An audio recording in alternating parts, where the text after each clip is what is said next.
है। आप काडर वाली इन पार्टियों के सामने अब पिछले 3 साल बिहार के में कोई काडर बेस्ड पार्टी नहीं है, पहली बात तो ये समझ लीजिए। बीजेपी भी नहीं है मैं और आ रहा हूं उस आरजेडी। पे। हाँ। आरजेडी जो है वो कास्ट बेस्ड पार्टी है, और लालू जी अपने पीक पे मास लीडर थे।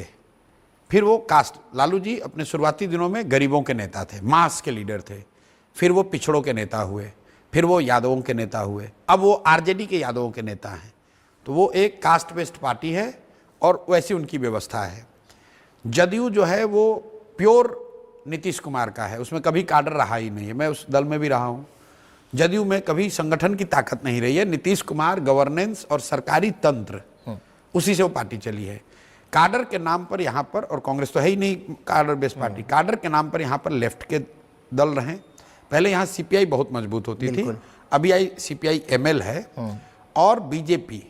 लेकिन बीजेपी आज तक बिहार में एक बार अपवाद के तौर पर छोड़ दीजिए 2015, तो 100 से ज़्यादा सीट लड़ती नहीं, 100-110 सीट लड़ते हैं। तो आधे बिहार में उनका कोई काडर नहीं है।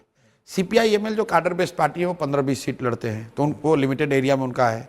सीपीआई जिनका काडर था, सीपीआई और सीपीआई एम का, वो धीरे धीरे इलेक्टोरली इरेलीवेंट हो गए। तो वो ज़्यादातर काडर आप देखेंगे वो जदयू में आपको मिलेगा, वो लोग छोड़कर जदयू में आ गए। तो काडर के हिसाब से आज बिहार में सबसे बड़ा दल जनसुराज है।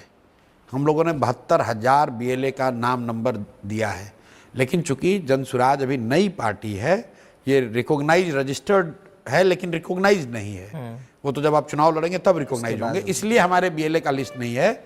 बाकी संगठन के हिसाब से मैं बिल्कुल ईमानदारी से आपको बहुत विश्वास से कह सकता हूं कि जनसुराज से बड़ा राजनीतिक संगठन बिहार में किसी का नहीं है। एमएलए ज्यादा हो सकता है, एमपी ज्यादा हो सकता है, लेकिन संगठन जनसुराज से बड़ा किसी का नहीं है।